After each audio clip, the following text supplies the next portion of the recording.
a lot of people in here. Hey, how you guys doing?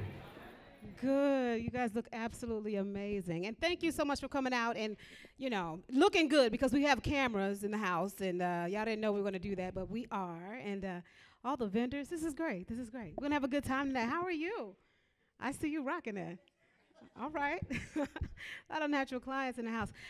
So make some noise for Ricky. Ricky came up and he really did the thing. I was like, shoot, I ain't got to work. Let him do it. Yeah.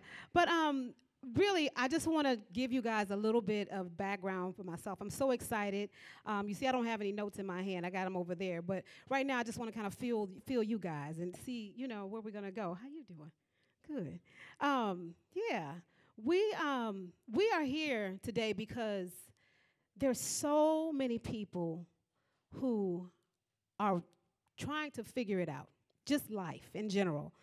I'm a hairstylist, and I know we got a lot of other people in here that do a lot of different things, but from my angle, just doing hair for about 30 years, and y'all say, oh, you do 30. I started when I was 12, okay? So doing hair that long, I've seen trends come and go, just all kinds of trends come and go.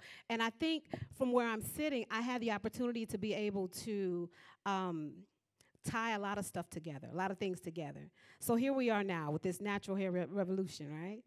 And we started off, well, I can remember back as early as some afros, afros and things. So this is not new to a lot of people. Right? With the newbies, we're like, okay, yeah, we knew the new natural trend. But a lot of my sisters in here, you guys are like, oh, we've been here, done that before, and we're going back again. But the way we got to this point is what I'm going to talk to you guys about today. We started at one point, and then we got away from that because we wanted to make things easier for us. And, we did what we had to do at that time for what was working, you know what I mean? But a lot of times we do things, but we don't know the results later on down the line what's going to happen. And I think right now the reason so many people are going natural is because of the results, and they're trying to see, okay, where did we go wrong and how do we get back to where we need to be, okay? So that's what we're going to discuss today. And this is going to be an exciting platform. It's not going to be boring. We're going to have a good time. You guys are going to interact with me. I'm going to interact with you. Where are the mic runners? Mic runner. All right, give it up for the mic runner. We got another mic runner. Oh, Fee, you're not a mic runner today? We got microphones. And the reason we have microphones in the audience is because not only am I going to text or talk to you, but you guys are going to text or talk to me also, okay? Is that all right? Okay. All right. So let's get started. Where my DJ at? I like music sometimes on the breaks, but we won't do that. This is a beautiful hotel, too, isn't it? Yeah, I'm glad you guys came to St. Charles because, I've lived in St. Louis area for my whole life, done everything over there, but there's so much over here, and I said, yeah, let's just do it this way and, expand a little bit. So anyway, I kind of told you guys a little bit about myself already. I am the hair whisperer. Can you guys hear me okay? You can? No? How about now? I'll lean in. Okay. So what got me to this point? I told you I started doing hair, but I did not always love it. I did not. I didn't like it. Right, Dad? No. That's my daddy over there. And my mom, she's at the front desk. Y'all probably met her, too. I did not like doing hair. I think probably about, like most of my brothers and sisters. My dad... Well, Dad was like the babysitter kind of. My mom worked in corporate America, so my dad cut hair. And he took us to the shop with him in summer breaks and things like that. So we were there, at the shop watching. And every now and then we would say, there was this corner store down the street. Daddy, can I get a quarter? Can I run down to the store and get some candy? And he would do it. He was, okay, here every now and then. But eventually, I don't know what hit him. He just said, you know what, I'm not the money tree. But I'm going to show you how to shake the money tree. So from there, we got clippers. And we've had clippers in our hands ever since, and I absolutely hated it. Like after a while, I didn't want to do it. I didn't want to do it just because as a child, you try to do something different for your parents. So I started. I think my first job was at Target. Well, my first job was sweeping up the shop and then cutting hair. But then I tried to go to Target. I'm gonna give me a real job with the Target. And I didn't make not much. I think my first check was probably what I made on one head. So I was like, yeah, is this real? Like, it's not what's happening for real. So I didn't last there very long. From there, grew up a little bit more, still had clients coming to me. I was always late to work. I'm still late sometimes, be quiet. Clients sometimes, but I'm doing better. I'm doing better. I was always late to work. Sometimes I would wish they would just leave and not be there when I get there, but they wouldn't. It's bad, isn't it? But I'm just telling you the reality of me as a stylist from behind the chair, and I'm sure you guys have witnessed some of this abuse, but not by me necessarily, but it's just overall we need to do better. But yeah, so I was just one of those ones. I didn't really want to be there. Time going on, I got older and older and older. I said, okay, I'm gonna give this a shot. My sister made me go to cosmetology school after high school. I was like, she said, what are you gonna do after you graduate? I was like, I don't know. She said, you going to cosmetology school? I'm like, you didn't give me a chance. Yeah, we're going to enroll tomorrow. I'm like, wow. Okay, so I did that. Still had clients coming to me. Never had a moment where I was like missing people. I was just trying to like keep it away from me. My dad would always sit there and look at me while I'm doing hair. He'd nod his head like, yeah. And I'm looking at him like, no. Just like that. See, I was nodding his head like, yeah. And I'm like, no. So I had that going on. Finally, I got married. My wonderful husband is over there, Kenny. He's the DJ tonight. But I got married and, went on and on. Went into corporate America for real. I was working at a bank. I will not say the name, but I was working at a bank. Good bank, good thing. And, yeah, I really realized that I did not like that kind of work. I'm a very creative person. I like to work with my hands. And I noticed as I got older that I was watching heads go by my desk. Like I would look at them. I'm typing, I go. That would be me. I mean, I couldn't deny it, and it hit me one day. And I stood up, literally, and I probably told this story to some people. But I was in a cubicle. First of all, that was driving me nuts. In that cubicle, I was like, who does this? Like, I can't see outside or anything. Anyway, so the girl behind me, I remember standing up, and I was like, I'm not supposed to be here. And she looked at me, and she's like, excuse me? I said, I'm not supposed to be here. I'm not supposed to be here. She was like, okay. I was like, yeah. I'm going to go and tell the boss I'm not going to be here. And so I did. I went and knocked on his door. Because I didn't know, I wasn't really familiar with the corporate environment. So I didn't know you just don't walk to the boss's office and knock, hey, can I come in and talk to you about some stuff? But anyway, I did. And he was like, oh, sure, come on in. And I said, yeah, I need to know what to do so I can not quit. I need to get out. And so he was like, but you're so good at what you're doing. I was like, yeah, but somebody else really needs this job. And I'm not passionate about this. This is something that it's not hitting me. And I know somebody's really gonna need this job and gonna love it. So he was like, oh, okay, well, you do 3 weeks notice. And I said, okay, no problem. I drafted up a letter and I sent it to him and did everything I needed to do. They wanted to give me a party. I was like, I don't need no party, I'm good. I'm going.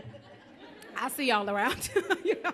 So we did that. And long story short, I left and I decided that I was gonna dive into hair 100% because I had watched it too many times. Somebody said to me one time, the way you figure out what your passion is something that you cannot stop thinking about. You cannot stop thinking about it no matter what you're doing. Is it something that you want to put in 8 hours a day, 7 days a week, 24 hours a day, 7 days a week? If you want to do that, then that's your passion. I think about hair all the time. I'm always looking at it. I'm always feeling people. I sit behind people in theaters and things like that, and I have to hold my hand, I have to sit on my hands because I'm like, I want to. They're like, hi. I'm like, hi, how are you? Nice to meet you. That's me. I'm very passionate about it, and I've met so many other stylists that have passion like that. But what I needed on the other side, not only to accept my passion, but I had to hone my skills. So at that point, I started asking myself, okay, what is it that I'm not doing? I had to write a list of things down. Number one, the things that I don't like. I put myself into your shoes as a consumer. I had never been into a salon and got my hair done. So if you think about it, I've always been in the shop with my family and things like that. So if I show up late, so be it. If they show up late, so be it. Whatever. The client's there, whatever. I took myself out of my comfort zone, turned myself into a client, and went into a salon and sat down and got my hair done. And I was shocked. I was there all day long. When I tell you I was hot, I was like, are y'all serious? Then I had to be quiet because, I was like, yeah, I do hair, but I wasn't really trying to let them know, I do hair. I was just like, well, I do hair, They're doing it, and then they started doing things and snapping my hair, and I was like, oh, yeah, this is not happening, but I still hadn't quite figured it out. I just knew that I was going to have to fix some stuff when I got done. Yeah, and so I did. I shaved it off, and I was good. But that really, I did. I've shaved my hair like 4 times, but this is a waist length challenge. We'll talk about that later. But anyway, to make a long story short, after putting myself in your shoes as a consumer, a customer, it opened my eyes, and it made me understand a lot of things. So I started one by one trying some things. All right. The other thing I did was my sister, who moved to Europe. She had a salon, so when she moved, I was forced into a situation to have to go into a different salon. I went into an environment that wasn't my family, just because I wanted to see what was happening in other salons. So I took myself into a salon that was predominantly white, and I was the only black stylist there. I learned so much about natural hair in that salon. The way that hair is handled, the things that we were doing to our hair heat-wise, and just putting so much stress and tension and moving and manipulating. I was shocked because I thought we were doing it. We styling, frying, and making it stand and do all these wonderful things. And then when I started understanding that, wait a minute, our hair does all of this if we just let it just do what it's supposed to do, And we work for it and not at it, you know what I'm saying? Not stress it and pull it. So I learned that from that salon. It was a great experience for me there. And from there, I went into business with my brother, Leonardo, back there. I have 2 brothers here. My brother, Leo Price, the owner of St. Charles Barber College, and Leonardo Price, Priceless Hair Care, Nardo's edition. So either way, went into business with him, and we've been working ever since. I decided to take one client at a time. I decided to focus on one head at a time. With that has made such a huge difference in my approach to hair and my clientele too, I just think that that's something that we will discuss. I'm hoping to share that with other stylists too. Like, hey, let's reel it in. Let's raise the bar a little bit, okay? Because now we're at the point where people are in the kitchen trying to figure things out, and that's where I come in, because I'm seeing some things that are not right, okay? I'm like, hold on. It's okay. And it's good to bridge the gap. It's good to bridge the gap. Us communicating with you and us listening and understanding what it is that you all are wanting as the consumers, it really helps us to be able to service you better and also be able to provide better results long term. Long gone are the days of us putting towels on our head and pretending we have long hair. That was something someone told me backstage. I said, I'm going to use that, right? Long gone are the days of us putting towels on our hair. Who did that and pretended they had long hair? Okay? We're about to grow some hair. Can y'all say, I'm going to grow some hair? I'm gonna grow some hair. Yes, we're going to grow some hair. And the way we're going to do that, we're going to talk about that right now. Okay? Let's get into it. Y'all good? Y'all put your hands together. Come on. So, like I said, I feel like I've seen it all when it comes to natural hair trends. We went through the afros. How many of y'all rocked the afros back in the day in the 70s? All right. We went to our relaxers. We had like the salt and pepper. I wish you was at the salt and pepper music cue. Salt and pepper's here. We had the stack cuts and the shave and the shag going down the back. Y'all did that? How many of y'all lived up in Parsons at 2 o'clock in the morning? Yeah, we did all that good stuff. How many of you all had the Jerry curls? That saved y'all life. Shout out to Luster Products in the back. Hey. Hey, ain't no shame. Look, what I'm going to tell y'all about Luster, though, some people were like, oh, Luster Products. Think about that. They've been in the game and watched every hair trend just like I have. So if you're wondering why they're here, that's why. Because I know they have longevity and they have depth. Their roots are deep in this game, just like mine. So I feel it. It's like, yeah, I've used the products. They're amazing. Be sure to visit their table. It's awesome, awesome stuff back there.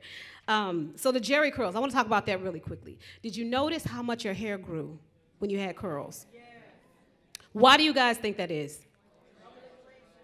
Moisturize, right?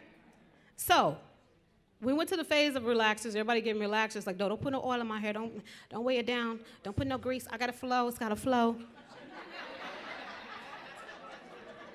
Yeah.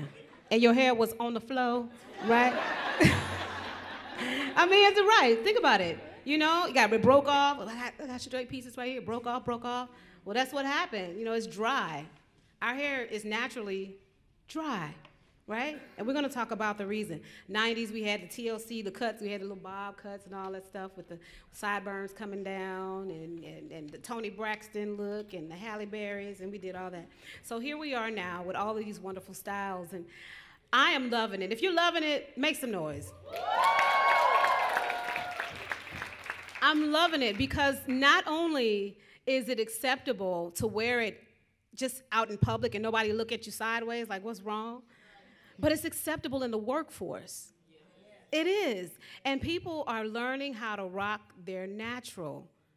You know, they're learning how to rock your natural, okay? And that's, I think, that just excites me more than anything in the world. By definition, my mic runners, where are you guys at? I got mics? Mic runner, okay. I'm going to ask a definition. Who can give me the definition of a trend? Raise your hand, my ladies. You could just make something up. Figure just what you think. What do you guys think a trend is? Don't be scared now. Don't play. All right, here we go. Mike Runner, we got somebody over here. Mm-hmm.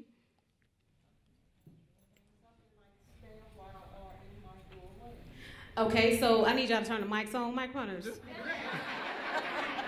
But what she said, is it on? Something that may stay a while or might go away.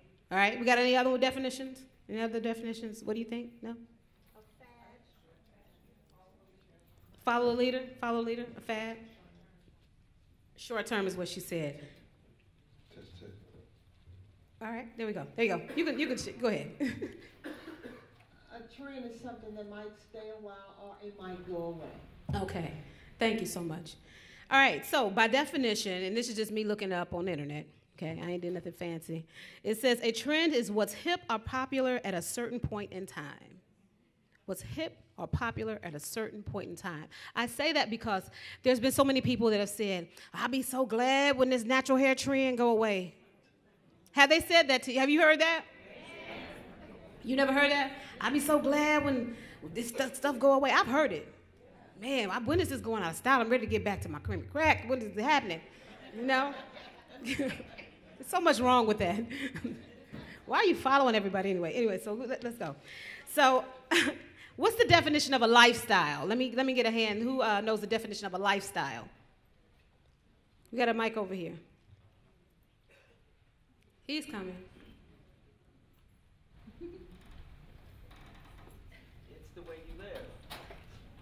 Lifestyle is the way you live. Okay. Okay. She said the lifestyle is the way you live. You guys agree with that? Yes. All right. So by definition, it says lifestyle is a style of living that reflects the attitudes and values of a person or group. Okay. Okay. Keep those in mind because at this point in our lives, we are dealing with not only hair loss, we're dealing with illnesses. We are dealing with so many things psychologically, self-esteem, things that have happened over a period of time because of the way we have decided to live our lives in the past. Making small adjustments. We don't really think much of it. It's like, okay, I'm gonna do this for now, and this is a trend. I mean, we're all guilty of it. It is what it is. But at the same time, to say that something is just a trend or a fad is more like, we're doing this just for now to try to fit in. I don't believe that. As a hairstylist, I've seen trends come and go. And this one is something, I think styles will change. I think the shapes of the hair will change. But as far as a trend is people trying to be healthy and happy and live a happy life, I think that's a lifelong journey, which is where when you go natural, that's the beginning of a lifelong journey. Am I right? Okay.